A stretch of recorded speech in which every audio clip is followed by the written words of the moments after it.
Bismillah. Assalamualaikum warahmatullahi wabarakatuh.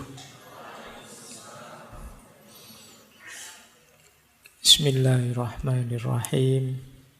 Alhamdulillahi rabbil alamin. Wa bihi nasta'inu ala umuri dunya waddin. Allahumma sholli wa sallim wa barik ala habibina wa syafi'ina sayyidina wa maulana Muhammadin wa ala alihi wa ashabihi wa man tabi'ahum bi ihsanin ila yaumiddin. Amma ba'du. Bismillah, mari kita lanjutkan lagi ya ngaji kita. Bulan ini kita ganti tema. Setelah kita membaca alam di bulan yang lalu, bulan ini kita membaca diri kita. Ini kalau menurut saya juga bagian dari ayat-ayatnya Allah. Seperti pernah saya sampaikan, ayat-ayat Allah yang harus kita baca itu, kalau mengikuti Al-Quran sendiri, itu kan jenisnya 4. Yang pertama ayat-ayat qauliyah. Qauliyah itu ya Al-Qurannya sendiri, itu yang ada kata-katanya. Kemudian ada ayat-ayat kauniyah, alam semesta. Ada ayat-ayat nafsiyah, diri kita sendiri.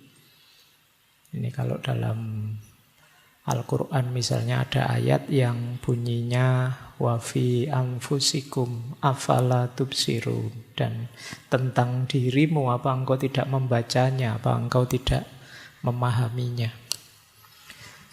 Kemudian yang keempat ada ayat-ayat tarikhiyah, ayat-ayat sejarah. Ini jadi pelajaran buat kita biar tidak mengulangi kesalahan yang sama. Misalnya ayat yang bunyinya fa'tabiru ya ulil absar. Jadi maka ambillah pelajaran wahai orang-orang yang berpikir. Baik, jadi kita membaca diri kita, mencoba menemukan yang banyak diidamkan orang, yaitu ketenangan hidup, ketenangan diri. Ada beberapa filosof yang kita bahas bulan ini. Semoga sedikit banyak bisa membantu kita ya, karena belakangan itu saya banyak sekali yang curhat galau, hidupnya tidak tenang, merasa panik ini, panik itu, cemas ini, cemas itu. Sudahlah, yuk sekalian saja ya kita ngaji bulan ini. Gimana sih caranya hidup tenang? Malam ini kita awali dari Yunani. Tokoh yang mungkin beberapa 2 atau 3 kali pernah kita bahas. Malam hari ini kita fokuskan ke bagian tertentu dari pikiran beliau, khususnya yang berhubungan dengan kesenangan dan ketenangan. Tokoh ini dikenal sebagai pelopor aliran Epikureanisme. Aliran ini pada zamannya saingan beratnya aliran Stoikisme, yang teman-teman mengidolakan sekali belakangan ya. Ini pikiran-pikiran, aliran-aliran yang berhubungan dengan orang galau. Jadi yang ada masalah, ingin tenang, menemukan jalan hidup yang baik, dan lain sebagainya. Ya meskipun nanti dalam persaingan itu, dalam tanda petik, harus diakui aliran Epikureanisme ini kalah karena beberapa gagasannya memang agak kontroversial. Berbeda dengan aliran Stoik, khususnya tentang Tuhan, tentang religiusitas agama. Cuma Epikuros lebih realistis dalam pandangan-pandangannya tentang Tuhan, agama, termasuk tentang kematian. Tapi beliau juga punya gagasan-gagasan yang luar biasa. Orang sering menyebut aliran epikureanisme ini aliran hedonisme kuno yang sifatnya lebih moderat. Hedonisme itu yang orang mendefinisikannya aliran yang hidup yang hanya ingin cari senang-senang saja. Tapi apa ya ndak boleh orang nyari senang, wong natural saja kan. Apa ada di sini yang ingin hidup? Pak, saya ndak ingin senang, kan ndak ada. Kalau masih waras tetap ingin senang. Nah, itu nanti dibahas panjang oleh Epicurus, seperti apa sih kesenangan hidup itu. Jadi beliau ini kelahiran sekitar 341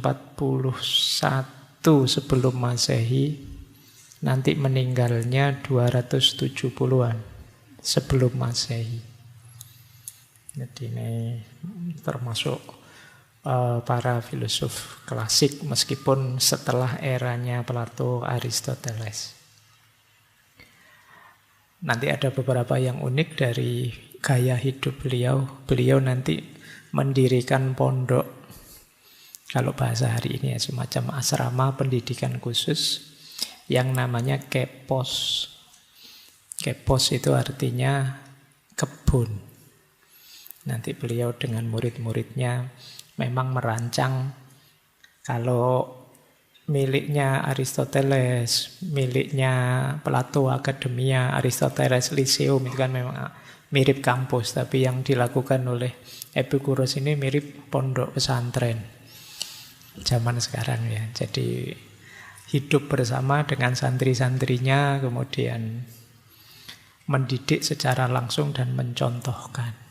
Jadi ini kalau bahasa hari ini mungkin kiai besar pada zamannya. Cuma di Yunani ya, bukan Islam. Makanya meskipun beliau ndak ada KH-nya, jadi jangan sampai nanti Kiai Haji Epikuros itu jadi lucu. Karena punya pesantren beliau. Baik, ada quote unik tentang Epicurus ini. Ini dari murid-muridnya. Life as though the eye of Epicurus were upon thee. Hiduplah seolah-olah mata Epicurus sedang mengamatimu. Ini murid-muridnya sangat mengagumkan gurunya. Jadi ayo kita hidup dengan baik, seolah-olah guru kita ini senantiasa melihat kita. Dan ini kemudian jadi quote yang populer di Yunani saat itu, di Athena saat itu. Ini saya bayangkan kayak mungkin banyak di antara kita hari ini yang masang fotonya gurunya di rumah. Jadi biar hidupnya lebih terkendali, kalau lihat gurunya, wah malu mau melakukan yang jelek-jelek kan gitu. Oke ya, kalau sekarang kan kalian fotonya tidak kalian pasang, cuma kalian minta selfie saja. Dan itu pun ya tidak jelas buat apa kalian bolak-balik minta selfie. Baik, beliau ini muridnya Demokritos, mempelajari pikiran-pikirannya Demokritos. Sebenarnya tidak langsung dari Demokritos, ya, yang melanjutkan ajaran Demokritos, kemudian belajar tentang kesenangan dari Aristippus, dan belajar tentang kebijaksanaan dalam gagasan-gagasannya Sokrates. Beliau ini dikenal orang yang sangat sederhana hidupnya. Ini kalau bahasa kita mungkin beliau memang orang yang tirakatnya kuat. Beliau kalau makan hanya air sama sepotong roti kecil. Kalau ingin makan enak, pesta-pesta, ya di pondoknya, di asramanya, itu cuma ditambah keju sedikit. Nah itu sudah pesta, itu makan enak sudah. Jadi roti tambah keju sedikit, minumnya air putih. Toh begitu gagasan-gagasan beliau dikenal gagasan dalam tanda petik hedonistik, mengejar kesenangan hidup. Meskipun cara beliau mendefinisikan kesenangan itu mungkin beda dengan bayangan kita. Baik, beliau dikenal orang yang gembira, ceria. Jadi bisa dibayangkan ya, hidup tirakat, sangat sederhana, tapi tiap hari gembira. Itu tipe beliau. Bahkan sampai akhir hidup beliau, waktu mau meninggal, itu beliau meninggal itu karena sakit ginjal. Jadi beliau kesakitan kalau kencing, kesakitan. Jadi mungkin ada batu ginjal di saluran kencingnya. Yang itu harusnya sangat sakit, tapi di beberapa surat terakhir pada sahabat-sahabatnya itu masih ceria. Jadi kalimat-kalimatnya itu masih kalimat yang gembira. Nah, itu tipenya Epicurus. Bahkan beliau sampai pernah mengalami diusir oleh warga masyarakatnya karena dianggap pikiran-pikirannya kontroversial. Itu pun beliau masih ceria. Itu. Jadi kalau kalian bisa seperti beliau, hidupmu bahagia. Bisa sederhana, tirakat tapi ceria. Ini kombinasi yang langka. Baik, kita mulai ya. Gimana sih tips-tips hidup tenang, bahagia menurut beliau? Kita awali dari sini. Ini tadi yang kita sebut asrama beliau, tempat beliau ngajar.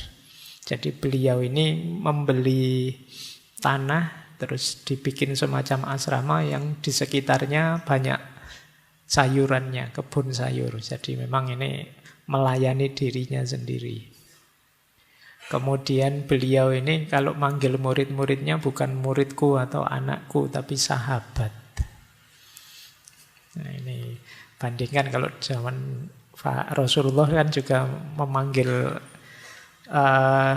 orang-orang di sekitarnya bukan murid-muridku atau jamaahku, tidak begitu. Rasulullah tidak manggil jamaah, tidak begitu.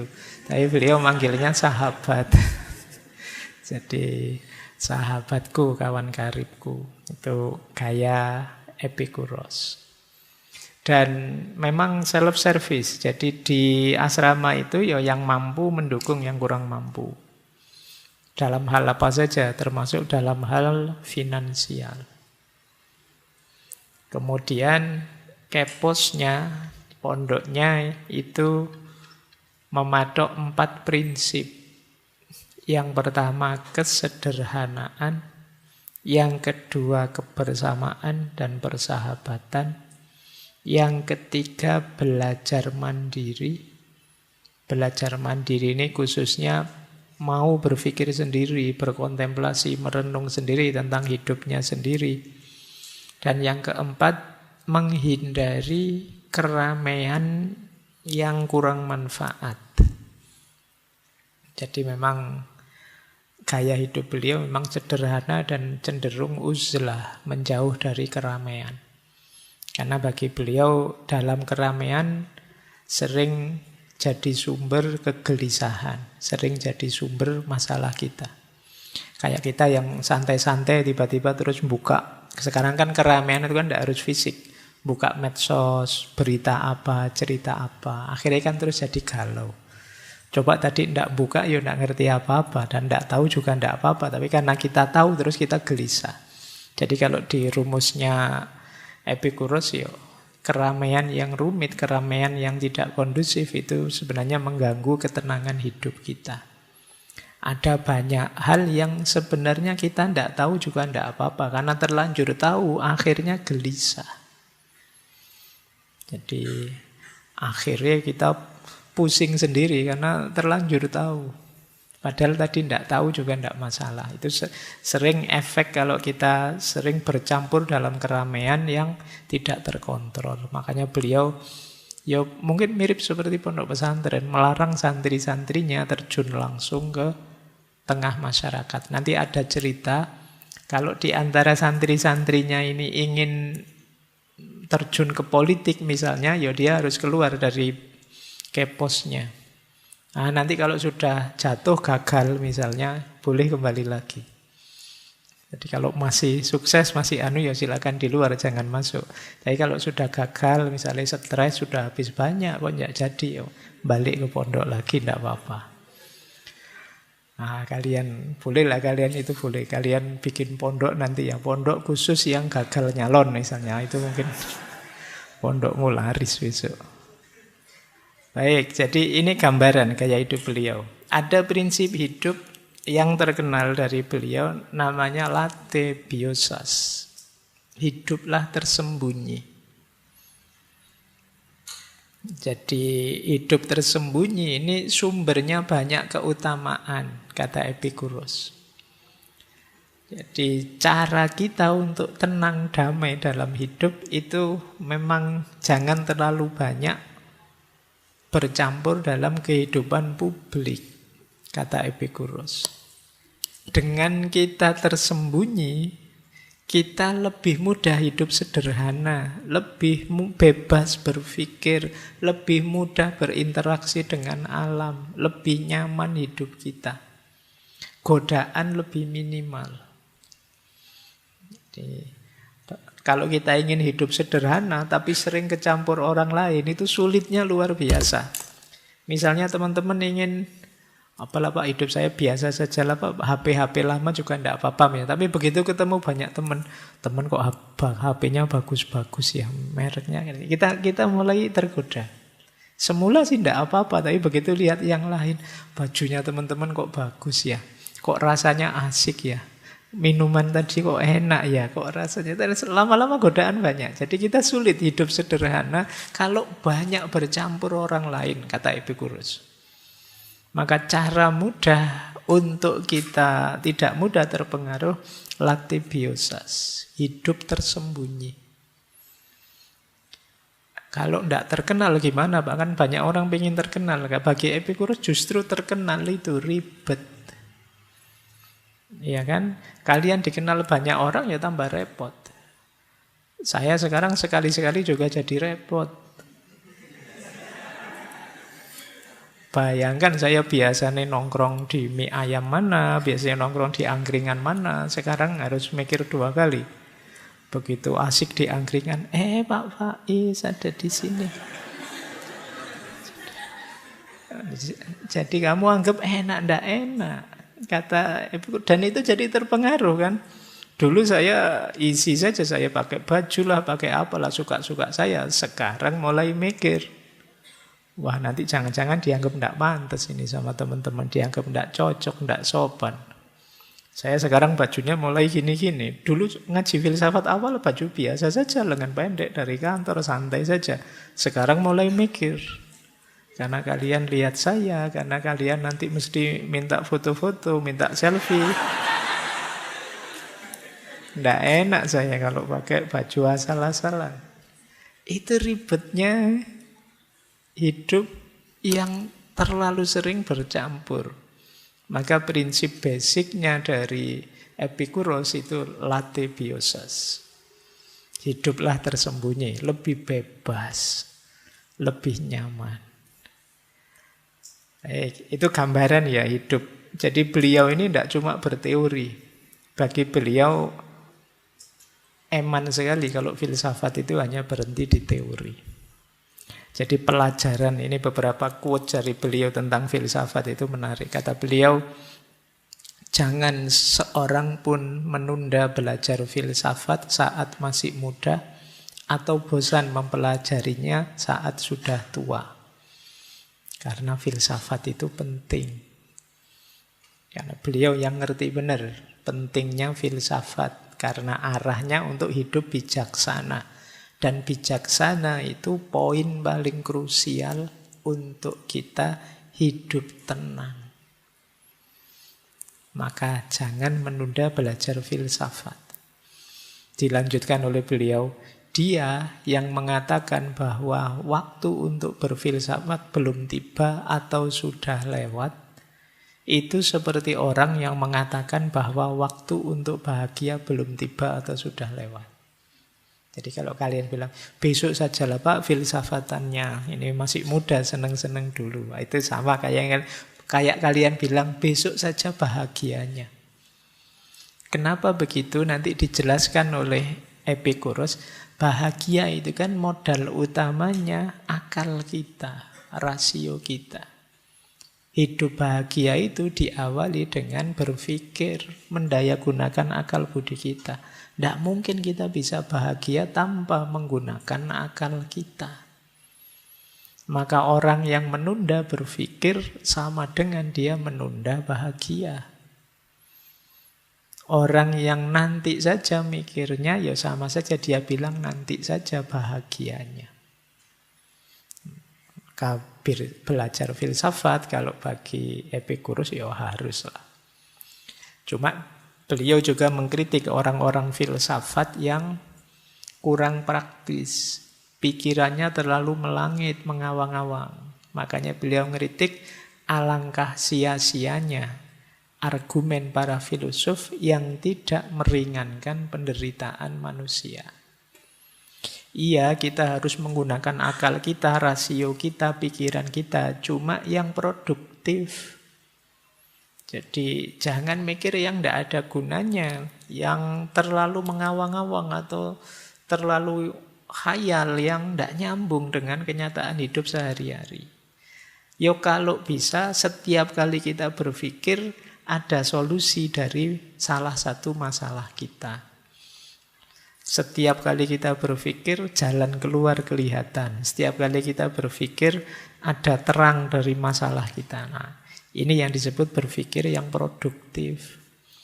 Tidak sekedar main akal. Mungkin beliau ngeritik zaman itu ada beberapa seperti kaum sofis yang menggunakan akal sih, tapi jenisnya akal-akalan.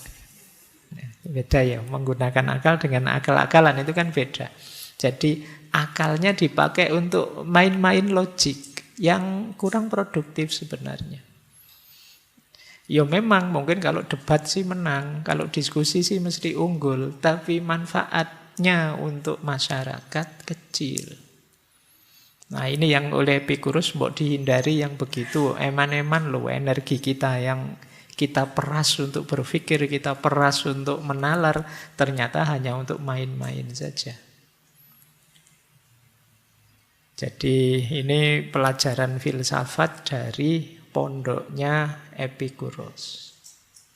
Ada banyak gagasan-gagasan beliau, ya teman-teman silahkan kembali ke kajian-kajian sebelumnya. Beberapa kita pertajam malam hari ini, khususnya yang berhubungan dengan ketenangan hidup. Baik, kita lanjut ya. Kita mulai. Jadi dasar pikirannya Epikuros tentang ketenangan hidup itu adalah dua keadaan utama. Yang satu namanya aponia, yang kedua namanya ataraksia. Kita belajar dulu yang pertama. Keadaan utama yang pertama namanya aponia. Aponia itu artinya bebas dari rasa sakit. Orang hidup itu pertama-tama menghindari rasa sakit. Baru kemudian mencari rasa enak, rasa nyaman. Ini dasar pertama sudah. Kalau masih ada sakitnya, tidak bisa kita tiba-tiba mencari enak. Jadi sembuhkan dulu sakitnya. Maka dalam hidup, rumus hidup paling dasar pertama itu membebaskan diri dari rasa sakit. Apa yang harus kita lakukan untuk bebas dari rasa sakit? Dan kalau di Epikuros yang dimaksud rasa sakit ini sakit fisik. Jadi makanya beliau ini agak mirip Aristoteles dalam aspek realistik materialisnya. Jadi bukan sakit-sakit yang dalam, tapi sakit fisik. Kalau jasmani kita sehat, untuk selanjutnya ngurusi batin, ngurusi apa saja lebih simpel. Tapi kalau jasmani kita sakit, susah sudah. Misalnya kita demam, panas, ngereges, pusing, puyeng, diajak diskusi meskipun tentang cinta kah, tentang ikhlas kah, tentang sudah Pak, pusing Pak, enggak bahas ikhlas dulu, enggak bahas cinta dulu, ini ngereges, pusing, enggak karu-karuan kok. Kan kamu mesti begitu. Ini yang disebut prinsip aponia. Maka awalnya tetap harus bebas dari rasa sakit. Jangan kalian sepelekan kesehatan tubuhmu. Pak, saya pokoknya filsafatan saja sampai dalam pikiran, sampai memuncak. Kesehatan nomor 2. Jangan salah. Kalau kamu menomor-2kan kesehatan, begitu kamu sakit, yang nomor 1 tadi juga hilang. Makanya dulu pernah ada pepatah itu, dalam tubuh yang sehat terdapat jiwa yang sehat. Kalian kan kadang komplain, yo kan kebalik Pak, jiwa dulu baru tubuh sehat. Tapi memang kalau kita sedang sakit, mau apa juga ndak jalan. Mbok perutmu mules, meskipun kamu ketemu idolamu yang seperti siapa, apa artis, apa sopo, ya tetap kamu akan menyelesaikan mulesmu dulu. Itu pentingnya aponia ini. Jadi kalau ingin hidup tenang, bahagia, dasar pertama harus kita ingat, bebas dari rasa sakit. Gimana caranya? Yang pertama, penuhi kebutuhan dasar. Ya, kebutuhan dasar primer ya, yang sering disebut orang itu misalnya makan, minum, termasuk kalau sudah waktunya seks. Ini basic. Jadi makanya kenapa kok kalian sering galau, jangan-jangan ya kalian sudah waktunya. Sudah waktunya tapi fungsinya belum jalan, itu kan membuat puyeng hidupmu, stres. Jadi bereskan itu, tapi di jalan yang baik ya, yang resmi, yang formal.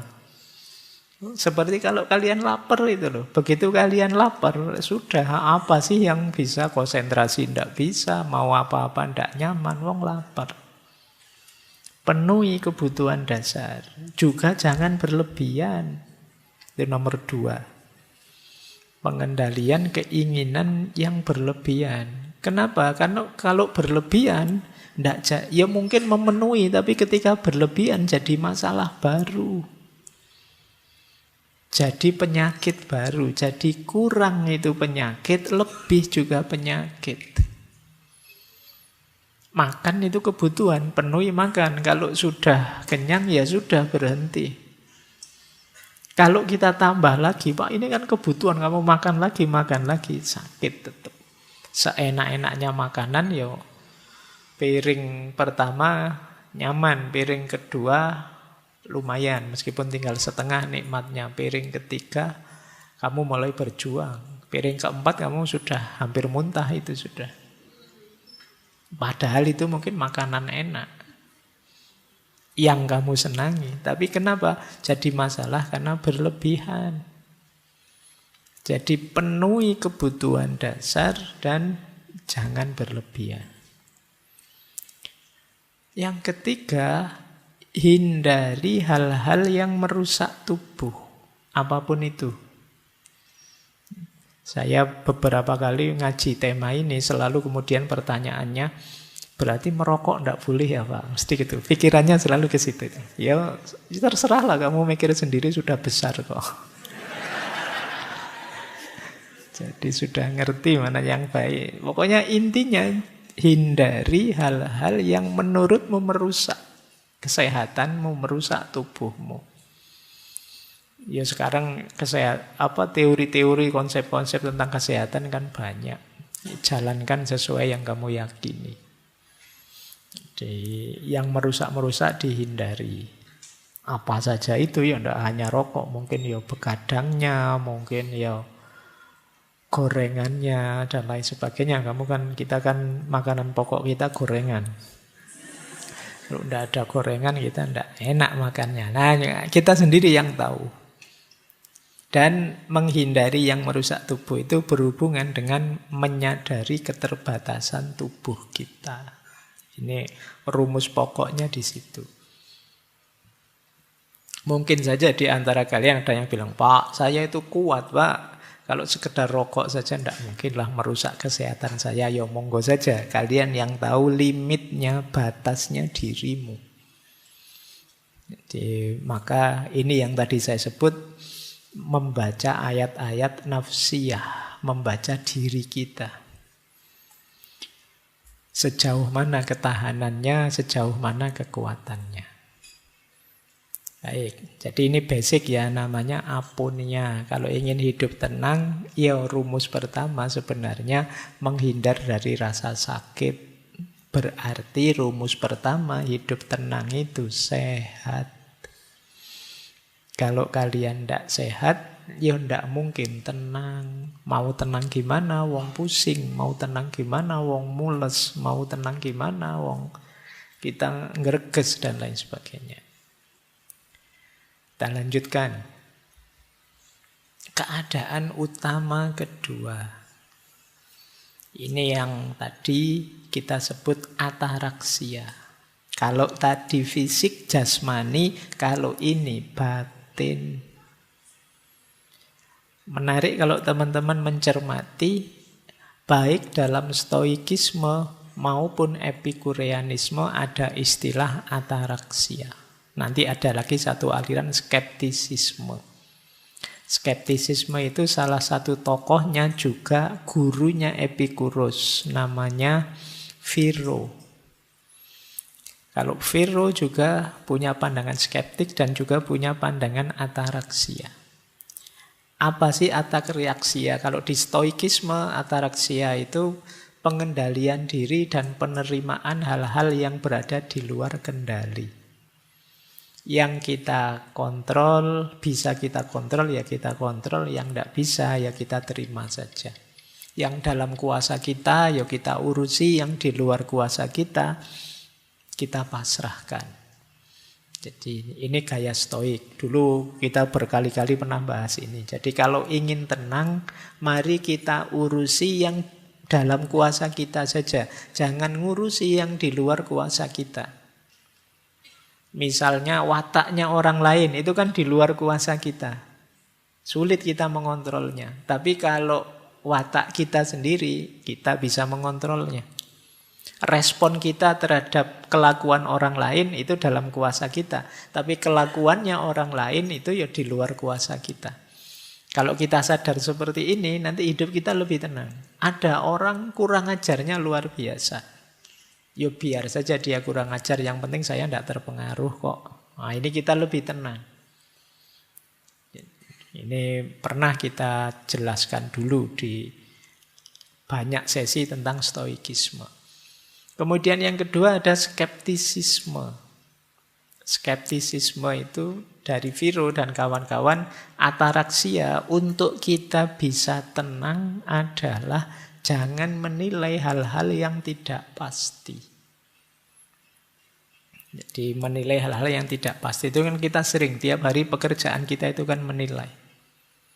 Segala yang berhubungan dengan manusia, dengan humaniora itu sebenarnya banyak yang tidak pasti. Kalau kita pastikan, biasanya nanti kita gelisah. Jadi misalnya, ini boleh enggak? Ya biasanya jawabannya ini bisa boleh, bisa tidak. Segala yang tentang manusia itu secara umum memang vonisnya adalah tergantung. Tidak ada yang pasti. Uang banyak, bahagia enggak? Tergantung. Tidak mesti juga. Lebih bahagia kalau uangnya sangat banyak. Enggak, ya banyak orang yang uangnya sangat banyak malah masalahnya berkali lipat daripada kita yang tidak punya uang. Jadi kalau kita yang tidak punya uang kan simple, kita tidak mikir macam-macam. Yang kita pikirkan cuma satu, gimana caranya punya uang. Kalau yang uangnya banyak mikirnya neko-neko itu kan mau dipakai ini, tidak cocok dipakai itu, tambah panjang pikirannya. Jadi tidak mesti juga. Punya pasangan cakep, bahagia enggak? Tergantung juga. Ya kadang-kadang malah lebih bahagia pasangan yang enggak terlalu cakep. Pasangan cakep tiap hari kamu mikir, galau. Ini jangan-jangan tak tinggal ngaji di luar digodain orang. Jangan-jangan kamu cepet tua. Karena khawatir terus. Coba pacarmu biasa-biasa saja, cenderung jelek, kamu santai. Enggak. Kamu tidak khawatir digoda orang. Alah Pak, tenang saja, aman. Tidak mungkin ada yang mau goda. Nah, itu kan tidak terbayang oleh kita. Itu kata Viro, banyak yang tergantung kok. Jadi teman-teman yang jurusan kuliahnya humaniora, kalau pas ujian kok tidak bisa jawab saja tergantung. Itu kan bisa tergantung. Kalau begini mesti bagus, nggak tergantung Pak, orangnya sehat apa enggak. Kalau orangnya enggak sehat ya enggak. Ada gantungannya banyak. Jadi itu kata Viro, kayak seperti kalau kita paham rumus ini kita tenang. Kita tidak mudah kaget, kita tidak mudah galau. Ya memang tidak pasti hidup manusia itu. Nah ini gaya kedua. Ada gaya ketiga yang kita pelajari ini, epikureanisme dari Epikuros dan kawan-kawan. Menghindari sakit dan menikmati hidup secara sederhana. Jadi ataraksianya epikureanisme itu batin tenang, bebas dari kecemasan, dan hidup damai. Syaratnya 4. Ataraksianya epikureanisme itu, yang pertama tadi sudah disebut ya, sederhana dan jangan berlebihan. Nanti ada ureannya di belakang. Yang kedua, punya sahabat, teman, untuk berbagi, saling mendukung, saling menasehati, dan lain sebagainya. Ini hidup kita akan lebih stabil. Ketika kita sadar, apapun yang terjadi dengan diriku, ada teman yang menemaniku, mensupportku. Ini hidup lebih tenang. Kemudian rasional. Jadi hidup lebih rasional itu menenangkan. Nanti sampai ke belakang kita menjelaskan ini nanti. Kemudian hidup yang alamiah. Nanti beliau mengkritik keras orang yang cemas dengan kematian. Kematian itu alamiah saja, ngapain kita takut mati? Orang yang takut mati itu tidak pinter, kata Epikuros. Karena kenapa? Waktu kita mati itu kan kita tidak sadar. Kalau kita tidak sadar, ya kita takut apa? Sesuatu yang tidak bisa kita sadari. Nanti ada uraiannya di belakang. Jadi ini malam hari ini kita fokus ke hidup tenangnya atau ataraksianya. Gimana sih kita bisa hidup tenang versinya Epikuros. Oke, baik. Jadi itu pengantarnya, sekarang kita belajar ketenangannya. Kita mulai ya, bismillah. Yuk, yang pertama. Ini agak panjang. Hidup tenang itu tentu saja harus diawali dengan hidup senang. Gerbangnya ketenangan itu kesenangan. Tidak mungkin kita ngaku-ngaku tenang tapi kita merasa tidak senang. Ketenangan dan kesenangan itu satu paket. Kesenangan adalah gerbangnya hidup bahagia. Kesenangan ini, kata Epikuros, sifatnya innate good. Innate itu sudah ada dalam diri kita dan kita anggap baik. Dan itu sejak kita lahir. Pikiran mungkin belum optimal waktu kita baru lahir, tapi senang dan tidak senang, nyaman dan tidak nyaman sudah ada. Bayi itu kalau tidak nyaman ya nangis dia. Itu kan berarti ada kesenangan. Ada yang dia sudah mulai paham. Ini senang, itu tidak senang. Kalau dia tidak senang ya nangis. Itu kenapa disebut innate good. Kita tidak perlu belajar senang itu bagaimana, tidak senang itu bagaimana. Itu fitrah sudah kita tahu. Sudah ada dalam diri kita. Makanya kan tidak ada kalian sebentar Pak saya tak belajar dulu caranya senang bagaimana. Kan tidak, kita otomatis sudah tahu. Begitu senang, ya rasa senang itu muncul dalam diri kita. Nah, cuma kesenangan itu tetap harus kita renungi, kita pelajari. Kenapa?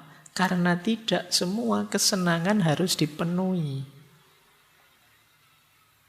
Ada kalimat dari Epikuros, kesenangan yang menyebabkan rasa sakit atau kesulitan harus dihindari. Sebaliknya kadang-kadang rasa sakit atau kesulitan tapi bisa melahirkan kesenangan harus kita jalani. Jadi Mungkin ada kesenangan, enak sih sekarang nyaman, tapi itu akan menyebabkan rasa sakit jangka panjang. Yo, kalau kita pinter ya kita hindari. Makan enak kayak tadi gorengan terus-terusan itu enak, wong kita seneng. Tapi kalau kita sadar, iya ya ini, tapi kalau saya tidak hati-hati, besok ada kepahitan jangka panjang. Kolesterol lah, jantung lah, dan lain sebagainya. Ini kita harus mulai berpikir lagi, apa iya kesenangan ini harus saya penuhi? Atau ada kepahitan. Kita tidak enak menjalankannya, tapi kalau kita jalankan kepahitan ini, besok kita ketemu kesenangan di belakang yang jauh lebih panjang. Nah itu kalau kata Epicurus, yo ayo kita jalani. Belajar misalnya. Itu kan pahit, tidak enak. Capek juga, puyeng juga. Tapi kalau kita tidak belajar, kita tidak ketemu nikmatnya ilmu, kita tidak ketemu manfaatnya ilmu untuk masa depan kita yang panjang. Maka harusnya ya kita jalani belajar itu. Jadi meskipun orang itu mencari kesenangan, tapi dia harus jeli melihat apakah kesenangan ini membuahkan rasa sakit atau tidak. Atau apakah sebelum mencapai kesenangan itu aku perlu menahan diri dalam kepahitan-kepahitan tertentu atau tidak. Ini, jadi kalau akal rasio kita jalan, kita bisa mengidentifikasi jenis-jenis kesenangan tadi. Bahkan kata Epicurus, kadang-kadang orang itu harus siap sakit sebentar demi senang yang lebih panjang. Ngaji malam hari ini mungkin sakit sebentar, ya sumuk lah, ya rame lah, ya sumpek lah. Tapi kan demi biar saya ngerti sesuatu, dan pengertian itu mungkin ada manfaatnya ke depan, jauh lebih panjang. Nah, ini pahit dulu baru ketemu manfaat. Olahraga misalnya kan capek, tidak enak, tapi kan ada manfaat kesehatan jangka panjang.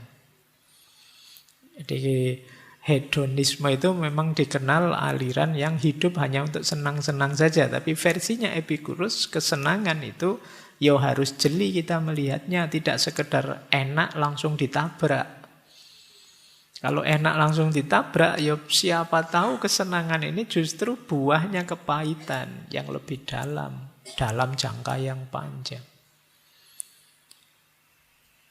Terus nanti Epicurus membedakan antara kesenangan kinestetik dan kesenangan statis. Jadi kesenangan kinestetik itu kesenangan yang berproses. Biasanya kesenangan kinestetik itu muncul untuk memenuhi kebutuhan natural kita. Begitu kesenangan kinestetik terpenuhi, maka kita akan mengalami kesenangan statis. Contohnya, kita lapar, terus kita makan. Dan kita merasakan makan itu betapa enaknya. Kesenangan kinestetik. Setelah selesai makan, kita puas, lega, kenyang. Kenyang itu kesenangan statis. Kata Epicurus, rumusnya begini. Kalau kita sudah sampai di kesenangan statis, biasanya ya selesai. Kita tidak ingin lebih lagi. Karena kalau lebih lagi akan jadi penyakit. Dari kesenangan berubah jadi ketidakenaan. Tapi orang masih bisa mencari kesenangan lain yang berbeda. Jadi kesenangan kinestetik melahirkan kesenangan statis. Kalau sudah sampai di kesenangan statis, ya sudah. Makanya disebut statis, selesai. Di titik ini kita tidak bisa nambah kesenangan lagi. Karena kalau ditambah biasanya terus jadi pahit. Tapi kita bisa nyari kesenangan yang lain. Wah, misalnya kalian tadi makan, sudah kenyang, selesai. Karena kalau nambah makan lagi jadi pahit lagi. Tapi kalian masih bisa nambah kesenangan dari jalur lain. Misalnya, sudah kenyang ini, saatnya nyekrol TikTok sekarang. Itu kesenangan yang lain. Ya nanti nyekrol TikTok itu kinestetiknya kalian akan sampai di kesenangan statis yang lain. Mungkin kalian jadi gembira di situ. Tapi juga kalian harus ngerti limit. Karena kalau kalian lupa batas, terlalu lama nyekrol TikTok, nggak ngerti kapan berhenti, terus tiba-tiba waktumu habis, lupa. Wah, lupa harusnya melakukan ini, melakukan itu. Maka penting kita sadar kapan harus berhenti dari kesenangan itu. Jadi ini rumusnya, ada kesenangan kinestetik, ada kesenangan statis. Yang kalau sudah statis berarti kita terpuaskan. Kalau sudah terpuaskan jangan ditambah tapi mencari jalur lain kesenangan. Itulah rumus untuk mengejar kesenangan. Ini rumus pertama.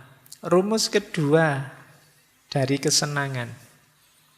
Pak, gimana Pak? Milih di antara banyak kesenangan itu harus saya pilih yang mana? Kata Epikuros, kesenangan itu bisa dilihat intensitasnya, bisa dilihat durasinya, bisa dilihat kemurniannya. Jadi, intensitas itu kuatnya. Kalau enak, sangat enak. Ini ya sekedar enak saja, ini biasa saja, itu namanya intensitas. Kemudian ada durasi. Kalau durasi ini sebenarnya enak saja sih, tidak sangat enak. Tapi durasinya panjang, lama. Atau kemurniannya. Kemurniannya itu senang yang tanpa ada rasa sakit sama sekali. Karena ada kesenangan itu disertai sakit. Misalnya kalian olahraga, mungkin kalian hobi olahraga, seneng olahraga, terus kalian olahraga, tapi di balik olahraga ada capeknya. Itu berarti ada kesenangan yang disertai rasa sakit. Ada kesenangan murni, ada kesenangan dari sisi durasi, ada kesenangan dari sisi intensitas. Nanti kata Epikuros, antara intensitas dan durasi, pilihlah durasi. Antara durasi dan kemurnian, pilihlah kemurnian. Jadi nanti kesenangan murni itu nanti pada akhirnya ketemu kesenangan-kesenangan yang lebih batin, lebih spiritual. Tidak sekedar kesenangan materi. Biasanya kesenangan materi itu selalu ada unsur rasa sakitnya. Jadi kalau tabrakan antara intensitas dan durasi, pilih durasi. Pilihlah kesenangan yang jangkanya jauh lebih lama, lebih panjang. Kayak tadi loh, makan itu mungkin enaknya luar biasa dibandingkan enaknya belajar. Enaknya belajar mungkin tidak senikmat waktu kalian makan, tapi belajar ini senangnya bisa jangka panjang. Kalian bisa menikmatinya jauh lebih panjang. Pilih yang durasi.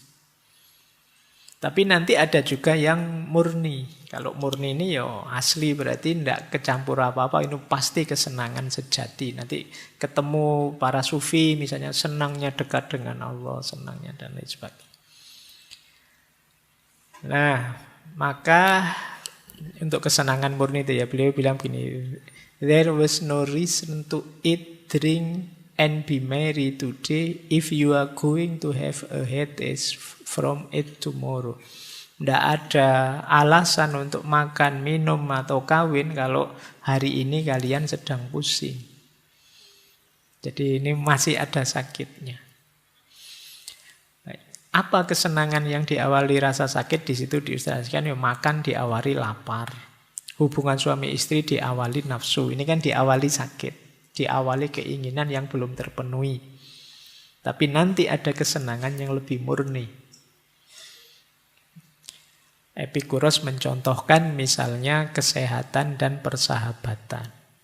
Persahabatan itu lebih murni, tidak ada sakitnya. Baik, jadi ini rumus kedua. Jadi boleh kalian mengejar kesenangan, tapi kesenangan yang lebih rasional. Apakah itu karena intensitas, durasi, atau kemurniannya. Kalau kalian berhadapan dengan satu kesenangan, coba diukur 3 aspek ini. Intensitasnya, durasinya, kemurniannya. Kalau bisa 3-3-nya, alhamdulillah. Tapi kalau tidak bisa, pilih kemurniannya. Itu standar paling pokok. Apalagi kemudian ya murni, ya durasinya lama, ya rasanya sangat kuat. Itu tidak usah ragu-ragu, diambil saja. Itu menyenangkan pasti. Baik, jadi kita punya dua rumus ya tentang kesenangan. Ada kinestetik, statis, ada intensitas, durasi, dan kemurniannya. Makanya terus beliau bilang begini.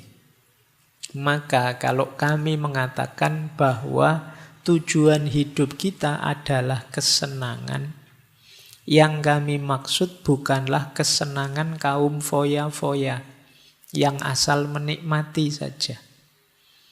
Itu anggapan mereka yang tidak tahu atau tidak lagi mengerti ajaran kami atau dengan sengaja memutarbalikkannya. Karena beliau ini dituduh hedon dengan konotasi yang negatif tadi. Hidup kok nyari senang saja, kurang mulia. Padahal kata beliau tidak begitu cara memahaminya.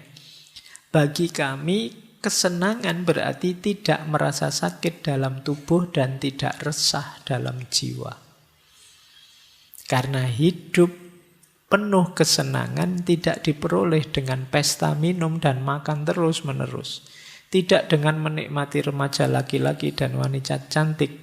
Juga tidak dengan menikmati ikan yang enak dan makanan yang mewah apa saja. Melainkan hanya dengan pemikiran yang tenang, terang. Yang mencari akar segala keinginan dan dorongan, menghindar dan mengusir gagasan-gagasan aneh yang bagaikan angin prahara menggoyangkan jiwa. Jadi kesenangannya tidak seperti bayangan kita. Kalau ngomong kesenangan, mesti kesenangan yang dangkal. Bukan itu kesenangan itu. Jadi kesenangan itu intinya adalah fisik yang tidak sakit dan jiwa yang tidak resah. Kalau kita melakukan sesuatu yang meresahkan jiwa, ya berarti kita tidak bisa menyebutnya kesenangan meskipun rasanya nikmat. Baik. Terus beliau menyebut begini. Pada permulaan segala-galanya ada akal budi. Milik kita yang paling bernilai. Dari akal budi, keutamaan-keutamaan lain semua dapat disimpulkan. Akal budi mengajar kita bahwa tidak mungkin hidup senang kalau tidak hidup secara rasional, bersusila, dan adil. Juga sebaliknya, mustahil hidup rasional, bersusila, dan adil, tapi tidak merasa senang. Karena keutamaan-keutamaan menyatu erat dengan hidup senang. Dan yang satu tidak dapat dipisahkan dari yang satunya. Mungkin kemarin-kemarin kita merumuskan hidup senang dan hidup baik itu dua hal yang berbeda. Kalau di Epikuros tidak. Tidak mungkin kita bisa senang kalau kita tidak hidup baik. Dan tidak mungkin kita ngaku orang baik tapi tidak senang. Jadi kalau yang pertama jelas bahwa tidak mungkin kita bisa hidup senang tanpa hidup baik. Karena yang melahirkan kesenangan itu pasti kebaikan-kebaikan. Dan tidak mungkin kita hidup baik tanpa senang. Karena kalau kita melakukan kebaikan dan tidak merasa senang, berarti kita tidak utama. Mungkin kebaikan itu ya terpaksa saja, formalitas saja. Kita tersiksa oleh kebaikan itu berarti kita belum menghayatinya. Jadi orang baik pasti bahagia. Dan orang bahagia pasti baik. Kalau tidak, ada yang salah dalam rumusannya. Jadi ini menurut Epikuros ya. Maka orang yang nganggap hidup hedon itu pasti negatif, nah ada pembandingnya. Ternyata pikiran-pikirannya Epikuros yang disebut akarnya hedonisme tidak begitu. Hedonisme jadi lebih artifisial, negatif nanti di hedonisme yang modern. Yang dulu pernah kita bahas. Baik ya, jadi rumus pertama orang bahagia, hidup tenang adalah hidup senang. Untuk tenang kita harus senang. Tidak mungkin kita bisa tenang tanpa senang. Lanjut, rumus kedua. Untuk mewujudkan keinginan hidup adalah mengendalikan keinginan. Ini yang berat ya. Kadang-kadang keinginan itu ya muncul karena pengaruh sekeliling kita. Maka penting kita hidup reflektif, memikirkan apa saja keinginan kita, kemudian merenunginya. Kata Epikuros, ada 3 jenis keinginan. Yang pertama, natural necessary. Natural itu alami, dan necessary, niscaya, dia harus kita penuhi. Ada yang kedua, natural tapi unnecessary. Natural, alami tapi tidak niscaya, tidak penting. Yang nomor 3, unnatural, tidak alami. Nah, nanti setelah ini teman-teman boleh bikin list daftar. Saya itu ingin apa sih, tulisan ya. 1 apa, 2 apa dalam hidup ini. Tulis saja semua. Jelek juga enggak apa-apa, saru juga enggak apa-apa. Wong yo keinginanmu kan. Coba tulisan itu untuk membersihkan pikiran juga, menjernihkan pikiran kita juga. Tulis semua keinginanmu, terus bikin klaster 3 ini. Ini keinginan yang natural, necessary. Ini yang natural tapi unnecessary, dan yang ketiga unnatural. Natural necessary itu keinginan alami yang harus kita penuhi agar hidup bahagia, hidup senang. Ya mungkin kita sebut saja sandang, pangan, papan, ini kebutuhan primer. Keinginan ini ya harus kita penuhi. Natural necessary ini. Tapi ada yang nomor 2, natural unnecessary. Keinginan alami tapi tidak harus dipenuhi. Tidak wajib. Kalau yang pertama tadi wajib. Yang kedua tidak wajib. Misalnya tadi ingin makan. Nah, sekarang kita ingin makan yang sangat enak. Atau makan yang mahal. Makan di warung langganan saya biasanya. Ini ada jenis unnecessary. Tidak harus begitu juga tidak apa-apa sih. Baju, terus ingin baju keren, baju mode, dan lain sebagainya. Ingin HP untuk komunikasi, tapi kita ingin yang merek ini, bukan HP yang itu sudah unnecessary. Keinginannya alamiah, tapi tidak harus dipenuhi. Ada lagi yang tidak natural. Nah, kalau di Epikuros ya contohnya ingin berkuasa, itu ternyata tidak natural bagi Berarti kalian yang punya cita-cita nyalonan ini, nyalon itu sebenarnya unnatural. Tidak natural. Yang kedua ingin terkenal. Termasuk beliau mencontohkan ada koleksi emas. Ini kadang-kadang ya ngapain dikoleksi sampai segitunya. Tidak natural. Jadi ada natural dan harus, ada natural tapi tidak harus, ada yang tidak natural. Gimana Pak cara menyikapi 3 ini? Caranya begini. Yang pertama, kata Epikuros, abaikan keinginan ketiga, fokus dulu pada keinginan pertama. Jadi, wong yo rumah belum punya, makan pontang-panting, baju ndak ganti-ganti, wong ndak bisa beli. Kok kamu mikirnya kapan ya Pak saya terkenal bisa ngoleksi emas sebanyak-banyaknya, bisa. Nanti dulu, penuhi dulu yang pertama. Jadi yang nomor 3 itu terakhir sekali. Nah, kalau yang kedua, boleh memenuhi keinginan kedua asal tidak menyebabkan rasa sakit atau tidak nyaman yang akut. Misalnya kalian ingin makan enak ini, makan kan primer ya. Boleh dipenuhi Mbak? Boleh, tapi jangan sampai setelah sekarang makan enak terus besok seminggu tidak makan. Nah, karena duitmu habis kamu pakai makan. Nah, ini jangan. Jadi yang nomor 2 kamu penuhi, tapi pastikan tidak ada efek sakitnya.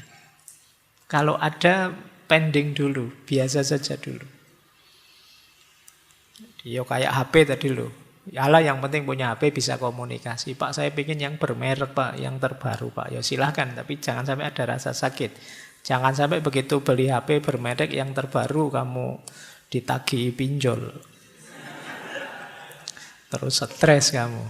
Nah, itu blunder namanya. Jadi keinginan jenis kedua kalau memang mampu penuhi saja, tapi pastikan tidak menyebabkan rasa sakit.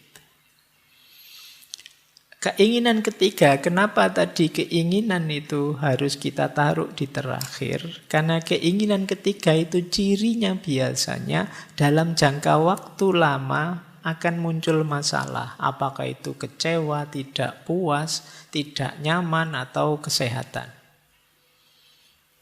Jadi, ya kayak tadi loh, Pak, terkenal itu kan enak, Pak. Enggak, nanti ada efek tidak nyamannya pasti. Koleksi emas apa yang luar biasa itu jangan-jangan ada mungkin ketidakpuasan, mungkin kekecewaan atau kesehatan terganggu. Kalau yang tidak alamiah ini harus dipertimbangkan benar kalau mau kalian jadi target keinginan. Karena keinginan itu jadi faktor utama kita bisa tenang atau tidak. Orang kalau keinginannya tidak realistis, terlalu tinggi, tidak terkendali, ini sumber kegelisahanmu.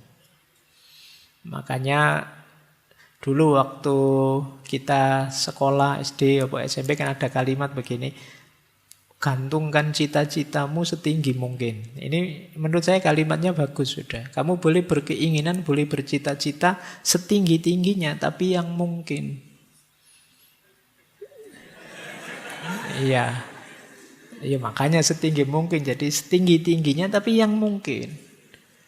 Jangan yang tidak mungkin, nanti kamu stres. Jadi boleh kamu berkeinginan apa saja, ya memang setinggi-tingginya tapi yang mungkin saja. Jangan, Pak, saya pingin pemilu yang akan datang saya terpilih jadi presiden, Pak. Lah kamu sekarang usia berapa? Yo, saya 23 Pak, tapi yo saya kuliah S1 sudah hampir 7 tahun ini sih Pak, tidak lulus-lulus misalnya.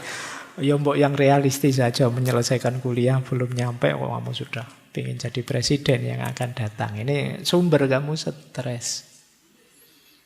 Jadi itu yang dimaksud ya. Jadi kendalikan keinginanmu dengan rumus tadi. Setelah kalian kategorikan, oh ini natural, necessary, ini natural, unnecessary, ini unnatural. Baru kamu terus bergerak. Dan kata Epikuros, setiap keinginan yang akan kita wujudkan harus kita pahami untuk konteks hidup kita secara utuh. Karena hati-hati kadang-kadang nikmat di sini, tapi efeknya negatif, menyakitkan sekali untuk sisi hidup kita yang lain. Jadi mungkin kalian punya hobi apa, terus kalian penuhi sesenang-senang kalian, tidak ngerti batasnya, kalian lupa bahwa ada sisi hidupmu yang lain. Mungkin terdampak kesenanganmu tadi, akhirnya dia terbengkalai dan kamu ketemu sakitnya berkepanjangan. Misalnya kalian apalah hobi musik, jadi tiap malam kalian main gitar, tiap malam itu. Lupa bahwa kalian masih mahasiswa, perlu belajar. Terlalu asik gitaran nyanyi, tapi ya terus kuliahmu terbengkalai. Jadi bukan tidak boleh, tapi kamu harus cermat menghitung keutuhan hidupmu. Baik, jadi ini rumusnya mengendalikan keinginan. Makanya beliau punya quote menarik begini. Jika kamu ingin membahagiakan seseorang, jangan menambah kekayaannya, tapi kurangilah keinginannya. Menarik ya. Jadi kenapa begitu ya? Karena kalau ditambah kekayaan itu kadang-kadang nambah keinginan, tidak ada akhirnya. Tapi kalau mengurangi keinginan itu bisa lebih nyaman. Ini jangan dipakai alasan ya kalau kamu diminta siapa gitu. Bahwa lebih bahagia kalau mengurangi keinginan loh Dek, tidak begitu. Jadi ini rumus maksudnya untuk kita sadari bahwa dalam hidup ini keinginan yang lebih sedikit itu lebih memudahkan kita untuk hidup tenang, bahagia, tidak kecewa. Tapi semakin banyak keinginan, apalagi keinginan yang kurang realistis, semakin membuat kita ruwet. Jadi kalau ingin membuat orang bahagia, ya kita sadarkan dia dari keinginan-keinginannya yang kurang realistis. Bukan dengan kita beri kekayaan. Jadi jika kamu ingin membahagiakan seseorang, jangan hanya menambahkan kekayaannya, tapi kurangi keinginannya. Baik, ya ini bisa kalian renungi lagi konteksnya ya, quote ini. Ada lagi quote seperti ini yang berhubungan dengan keinginan. Kata Epikuros, jangan merusak apa yang kamu miliki dengan menginginkan apa yang tidak kamu miliki. Ingatlah bahwa apa yang kamu miliki sekarang dulunya merupakan salah satu dari apa yang kamu inginkan. Ini quote-nya cocok untuk yang senang selingkuh. Iya. Ya kan, itu kayak kata orang Jawa, biyen ketok opo, saiki ketok opo. Kita kadang-kadang tidak mensyukuri yang kita miliki, tapi menggelisahi apa yang tidak kita miliki. Akhirnya apa? Kita tidak bersyukur. Kita merasa kurang saja, kita merasa tidak punya saja. Padahal ada banyak sudah kita miliki, tapi kita lupakan. Ini yang menurut Epikuros, jangan merusak apa yang kamu miliki dengan menginginkan apa yang tidak kamu miliki. Pak, apa tidak boleh, Pak?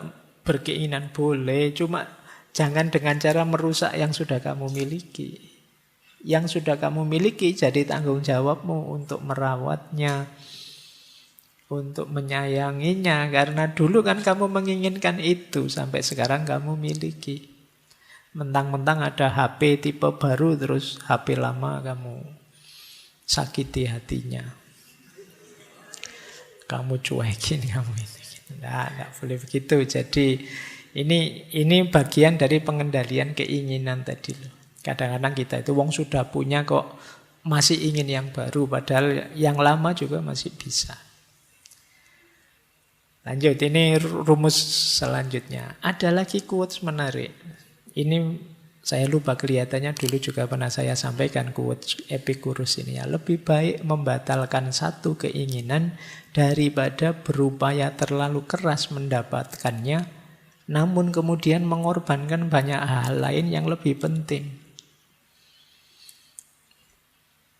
Itu kayak kalian main game karena ingin push rank, terus kamu kalah terus, pokoknya ngototnya luar biasa sampai direwangi top up terus, bahaya terus, kalah terus. Habis duitmu, SPP-mu kemakan semua akhirnya. Terlalu keras ingin mencapainya, mengorbankan banyak hal lain. Padahal capaiannya ya hanya itu-itu saja. Terlalu besar pengorbanannya. Maka sebelum sampai ke titik itu, lebih baik kamu cancel saja saya keinginan itu.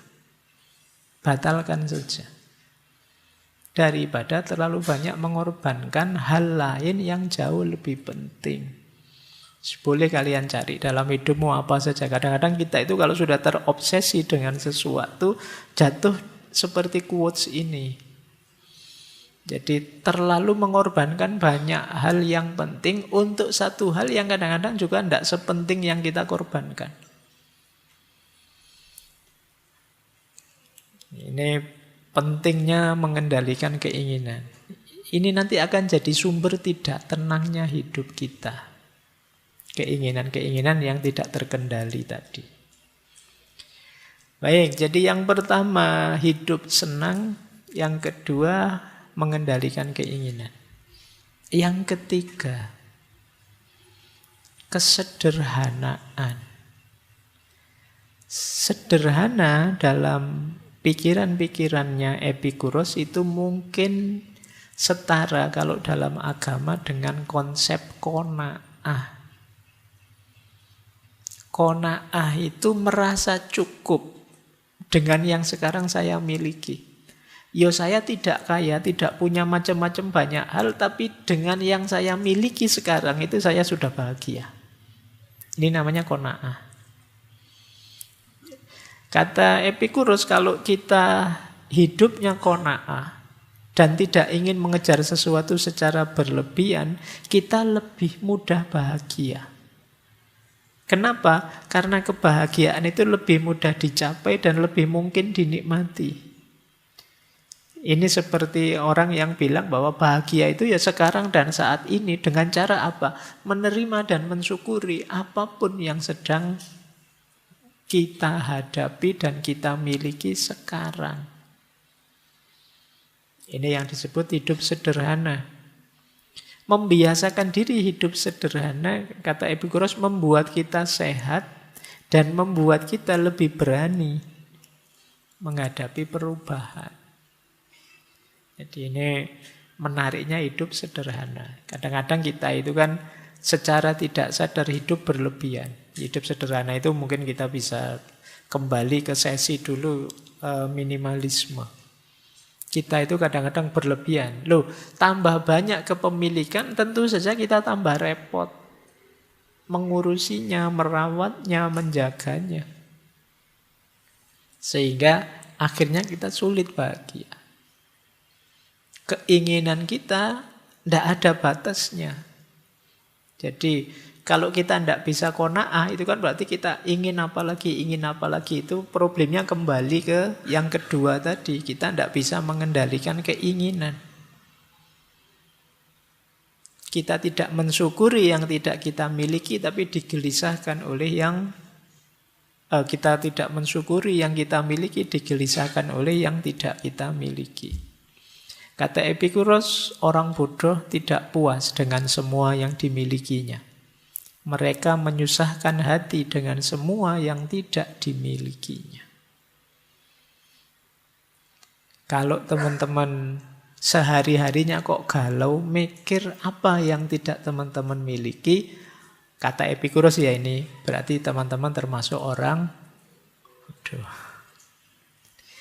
Ada yang bisa kita nikmati, karena sudah kita miliki, kita malah sibuk mencari yang tidak kita miliki.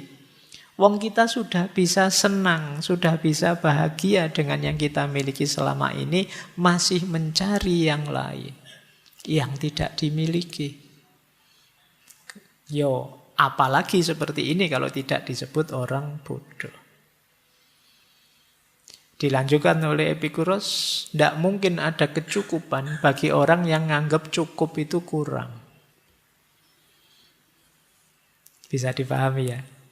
Sebenarnya kalian sudah punya, tapi masih ingin lagi karena kepunyaan kalian anggap kurang, padahal sudah punya. Sudah ada, tapi kalian masih ingin ya. Kalau mentalmu seperti ini, ya tidak akan pernah ada kata cukup. Kalian sudah punya baju 20 di lemari. Itu pun tiap kali buka lemari, pakai baju apa ya? Saya tidak punya baju. Terus yang satu lemari itu buat apa? Kalau kalian tidak bisa merasa cukup dengan yang kalian miliki, ya tidak akan kalian pernah bilang cukup.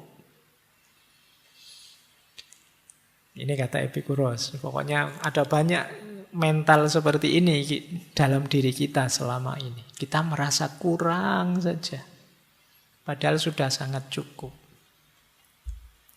Kata Epicurus lagi, kekayaan yang dibutuhkan oleh alam terbatas dan mudah diperoleh. Tapi kekayaan yang dibutuhkan oleh keinginan yang sia-sia meluas, tak terbatas.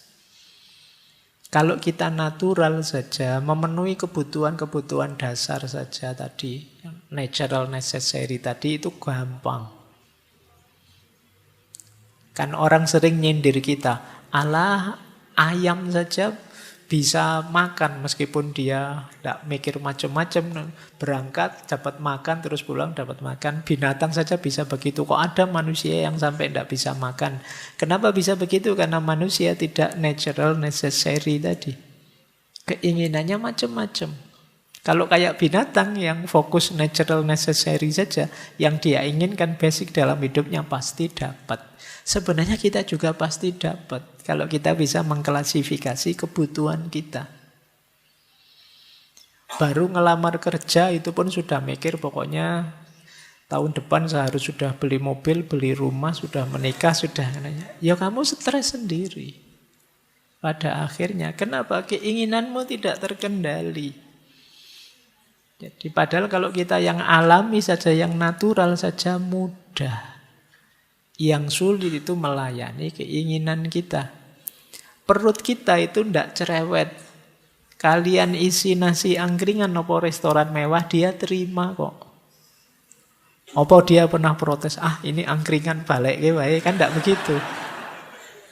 Dia bisa, kita beri apa saja. Selera kita yang sering nawar. Keinginan kita yang sering protes. Jadi ini sindirannya Epikuros buat kita ya. Lanjut. Kata Epikuros, bukan kekurangan sebenarnya yang menyakitkan, tapi menanggung rasa iri yang timbul dari keinginan yang sia-sia. Kenapa harus diawali rasa iri? Ya karena biasanya keinginan kita jadi unnatural, tidak alami, juga unnecessary ketika kita melihat orang lain, membandingkan diri kita dengan orang lain. Sebenarnya yang kita miliki itu sudah cukup, tapi kita merasa kurang karena melihat orang lain. Padahal orang lain itu bukan kita. Mungkin standar mereka beda dengan standar kita, tapi karena kita melihat orang lain terus timbul rasa iri. Yang semula cukup kita anggap kurang. Akhirnya kita merasa tersakiti oleh itu. Kalian merasa jadi orang yang lemah, jadi orang yang malang, jadi orang yang tidak punya apa-apa. Padahal tanpa kalian bandingkan dengan orang lain, sebenarnya kalian kan sudah bisa hidup nyaman dengan yang kalian miliki saat ini. Jadi, apa tidak boleh Pak? Kita kaya, ya boleh saja. Cuma, kalau belum kaya, jangan membanding dengan orang lain yang menimbulkan rasa iri. Itu akan membuat kita sakit dan tidak mensyukuri yang kita miliki. Ini rumus ya, ini untuk agar kita bisa mengendalikan keinginan kita dan menerima apa yang sudah kita punya sekarang. Ini sumbernya ketenangan hidup. Karena temanya malam hari ini kan caranya hidup tenang. Lanjut, cara yang keempat. Kata Epikuros, ya untuk hidup tenang adalah mari hidup dengan tanpa kecemasan. Yang biasanya kecemasan itu sumbernya pikiran kita. Kata Epikuros, manusia telah lama tertindas oleh rasa takut yang membabi buta. Takut apa saja. Nanti beliau banyak membahas tentang takut kematian.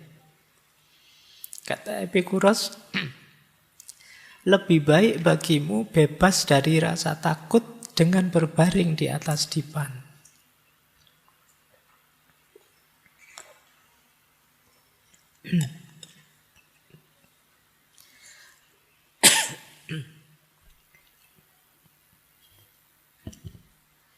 Sebentar.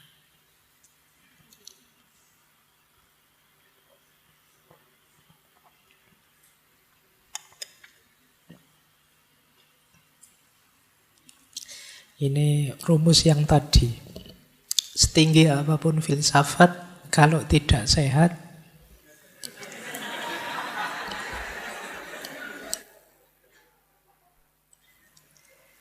tidak ada gunanya.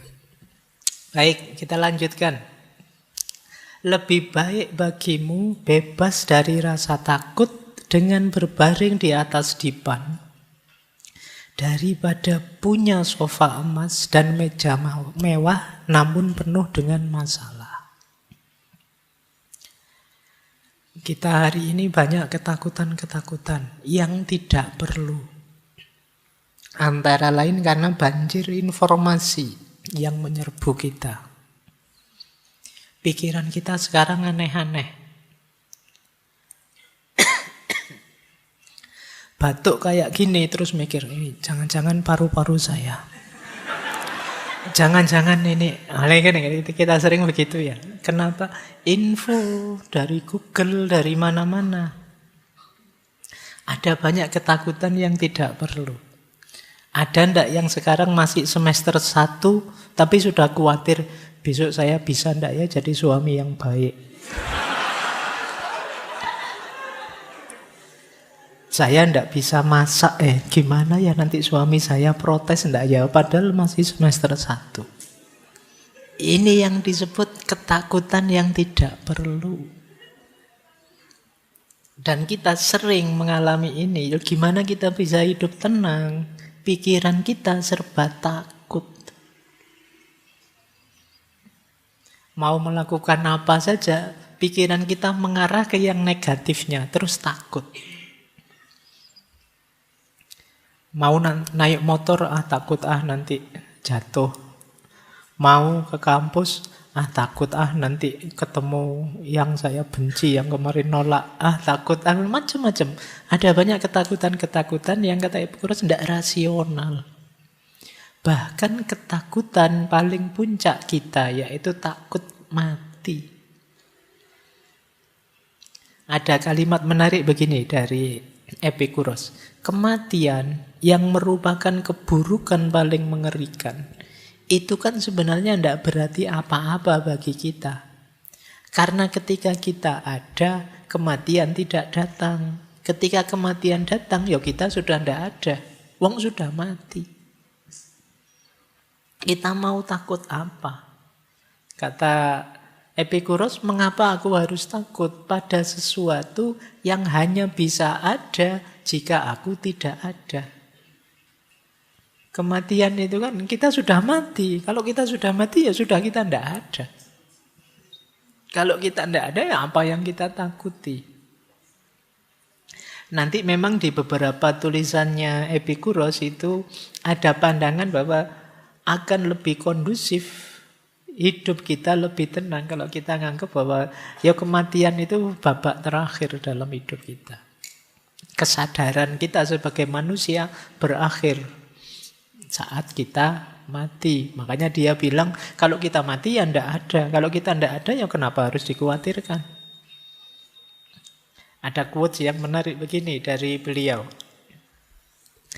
Aku tidak ada, aku ada, terus aku tidak ada, dan terakhir aku tidak peduli. Jadi ini lebih menenangkan. Aku tidak ada, ya dulu kan kita tidak ada. Terus lahir ke bumi, terus nanti kita mati. Dan kita mikir proses ini sampai puyeng. Harusnya akhirnya apa? Aku tidak peduli. Sudahlah, yuk menikmati hidup saja. Kalau memang waktunya mati datang, ya mati sajalah. Tidak apa-apa, memang sudah waktunya. Jadi ini kan kepastian yang tidak bisa kita elakkan. Ya sudah, kalau kita pas ngalami itu kan juga kita sudah mati. Jadi kalau ada yang bilang mati itu menyakitkan loh Pak. Loh, yang menyakitkan sebelum matinya. Kalau kita sudah mati ya selesai, tidak bisa merasakan apa-apa lagi, kata Epikuros. Bahkan kesadaran kita juga hilang, kata Epikuros. Makanya untuk sesuatu yang kita sudah tidak ada, ya ngapain dipikir. Kan sekarang banyak, sering kan kita dengar filsafat itu. Ada itu hakikatnya tidak ada. Tidak ada itu hakikatnya dong bulan, tidak karu-karuan. Jadi kata Epikuros, sudahlah aku tidak peduli sekarepmu. Yang lebih penting ayo hidup tenang, ayo hidup bahagia, ayo hidup senang saja. Karena kesempatan untuk mensyukuri hidup, mencari kesenangan dalam hidup tidak terulang 2 kali. Ini maka jika aku tidak ada, terus aku ada, terus aku tidak ada, gimana tidak apa-apa, aku tidak peduli. Ini quotes dari Epikuros. Jadi maksudnya apa kata aku tidak peduli itu? Jangan terlalu dipikir. Seringkali kita hidup karena kecemasan-kecemasan yang tidak perlu. Ya kalau dipikir negatifnya saja, kalian bisa ndak ngapa-ngapain. Mau belajar filsafat nanti, wah jangan-jangan nanti sesat ya Pak. Ya wis. Gimana mau bisa sesat, wong paham saja tidak. Tenang saja, ndak apa-apa, aman. Jadi kita pikirannya negatif terus. Mau ke masjid saja kamu, wah nanti di masjid bisa masuk enggak ya? Jangan-jangan saya dilarang masuk ini. Saya auranya kan agak aura orang-orang enggak pernah sholat misalnya. Kalau pikiranmu itu aneh-aneh. Jadi kita sering sekali mikir terlalu jauh yang aneh-aneh tadi. Jadi ketakutan yang enggak ada alasannya. Baik, ya tentu saja akhirnya hidup kita enggak tenang. Ayo kita tenang. Kita tepis semua ketakutan-ketakutan kita. Biar hidup tenang. Ya memang hidup itu ada kesulitan, ada kegagalan, ada masalah, ada hal-hal yang tidak kita senangi. Tapi itu natural saja, alami saja. Tidak mungkin hidup kita positif, terus kadang-kadang juga negatif. Kita takuti atau tidak kita takuti, seperti itu polanya orang hidup. Oke, kita lanjutkan. Nah, ini termasuk yang beliau senangi, persahabatan. Sampai murid-muridnya pun dipanggil sahabat. Kata beliau, dari semua hal yang diperoleh kebijaksanaan untuk menghasilkan kebahagiaan hidup yang utuh, yang terbesar adalah kepemilikan persahabatan. Beliau bahkan menyebut antara perkawinan dan persahabatan itu lebih tinggi levelnya persahabatan. Persahabatan itu tingkat tulusnya lebih tinggi. Orang lebih cenderung mau berkorban, ikhlas untuk sahabatnya. Kalau dengan pasangan suami istri kadang-kadang masih ada pamrih-pamrihnya, masih ada harapan-harapan tertentu yang kalau tidak terpenuhi terus jadi masalah. Tapi kalau dengan sahabat tidak, dengan teman tidak. Kita kalau sama teman, kata Epicurus, mereka datang dan kita ngobrol ngalur ngidul bareng-bareng saja, itu sudah membahagiakan. Tanpa harus mereka bawa apa atau mereka menguntungkan kita apa, enggak. Maka kata beliau, sahabat itu posisinya lebih tinggi, termasuk dibandingkan ikatan pernikahan. Jadi tidak masalah kalau kalian nembak ditolak terus jawabannya kita sahabat saja ya. Ya. Itu berarti ingin level yang lebih tinggi.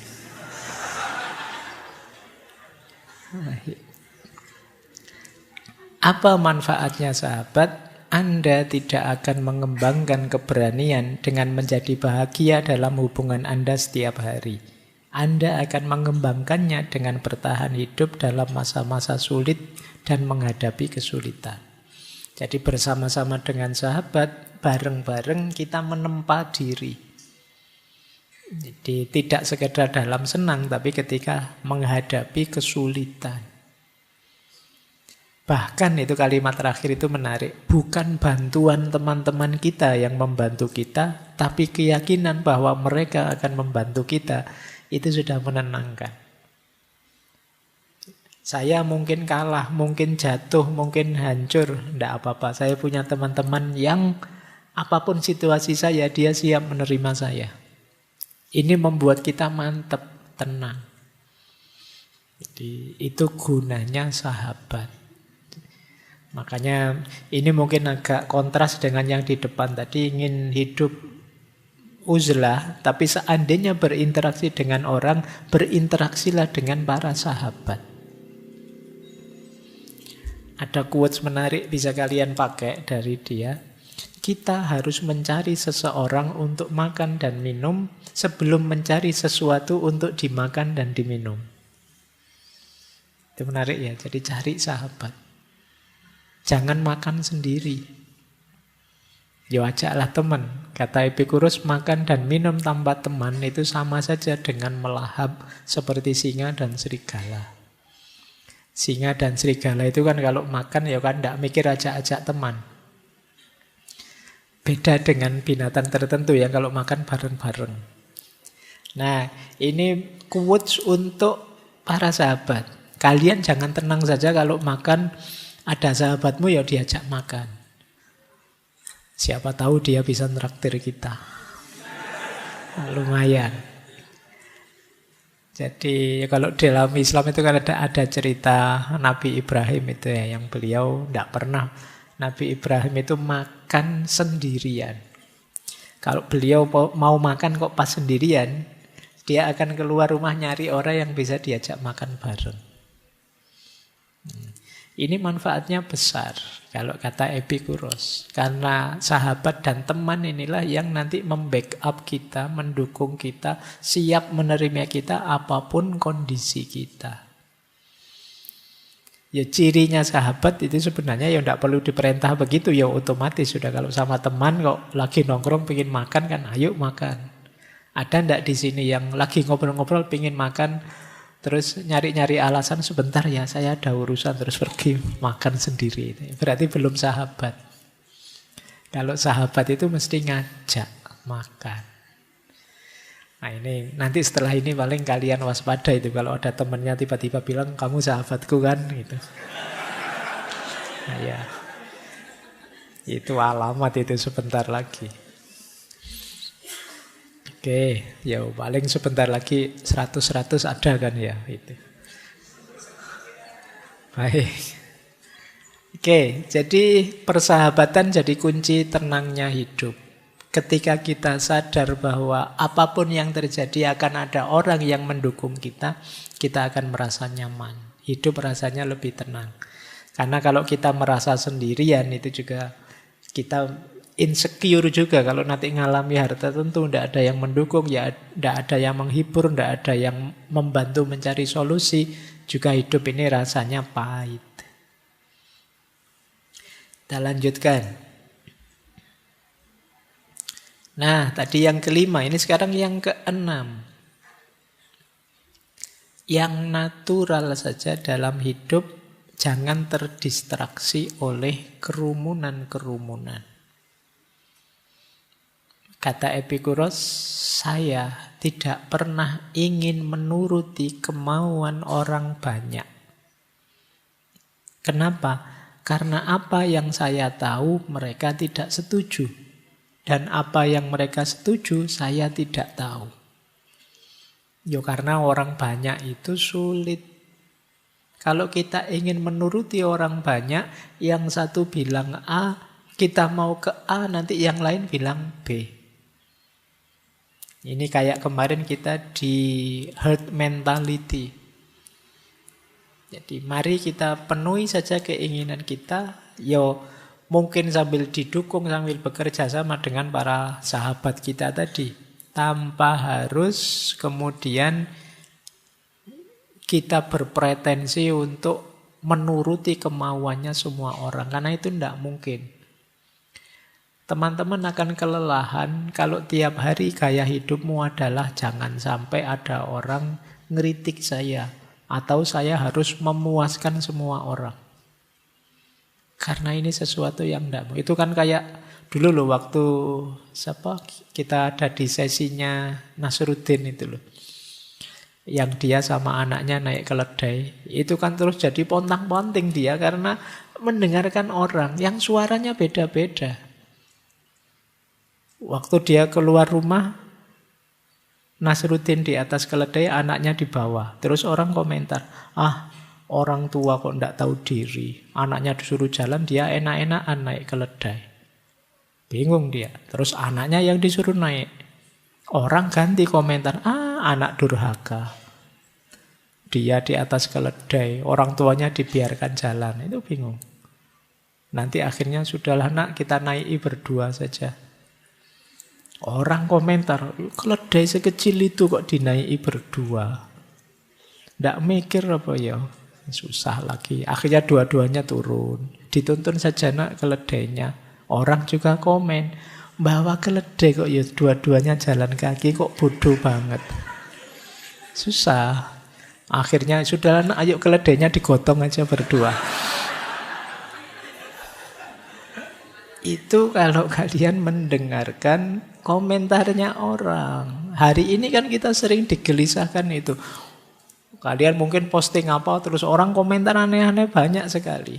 Ada saatnya terserahlah orang mau komen apa, yang penting menurut saya ini baik. Karena kadang yang komen juga iseng saja kok. Ngapain kita ambil hati sedalam itu? Nah, bagian dari ketenangan hidup adalah kita menyadari momen ini. Jadi biasa saja, natural saja, jangan terdistraksi oleh kerumunan. Kata Epicurus, jika kamu membentuk hidupmu sesuai dengan kodrat hidup yang alami saja, maka kamu tidak akan pernah miskin. Tapi jika kamu mengikuti pendapat orang lain, kamu tidak akan pernah kaya. Karena kamu akan kerepotan sekali melayani mereka semua. Ini rumus ya, pokoknya ini rumus-rumus hidup tenang. Ini rumus yang ke-6. Sekarang rumus yang ke-7.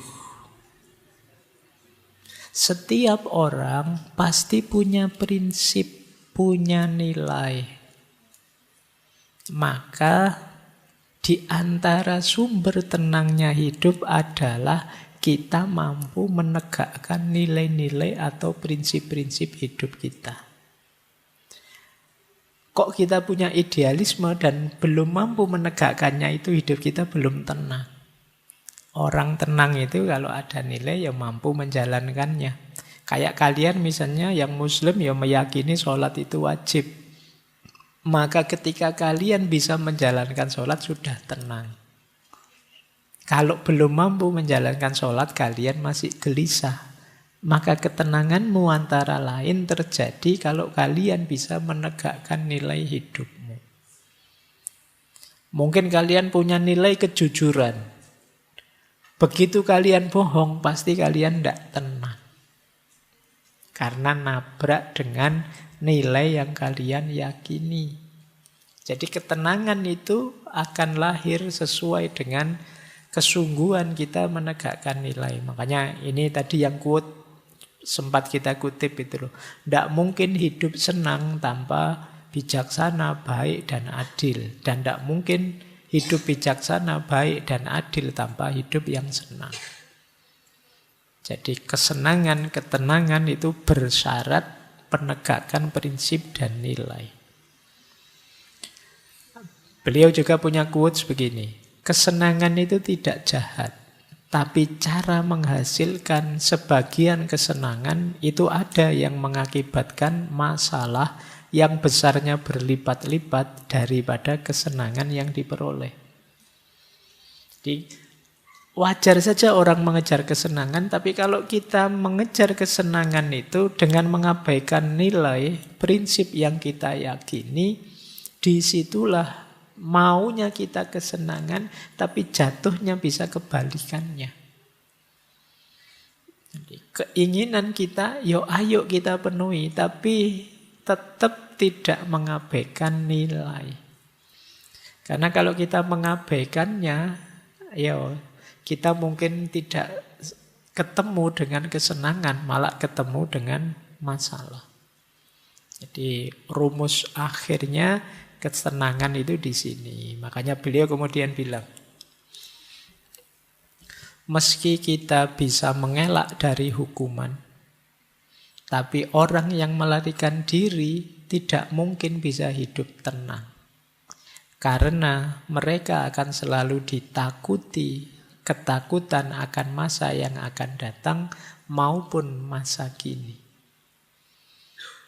Kadang-kadang kita melakukan kesalahan tapi tidak ngaku.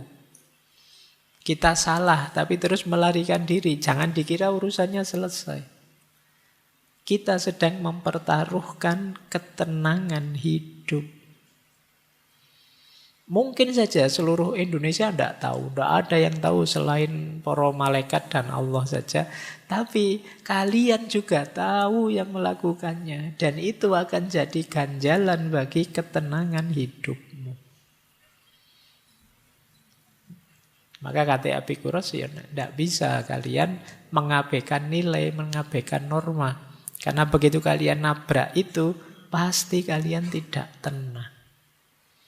Mungkin tidak ada orang tahu, tapi kalian sendiri yang melakukannya kan tahu.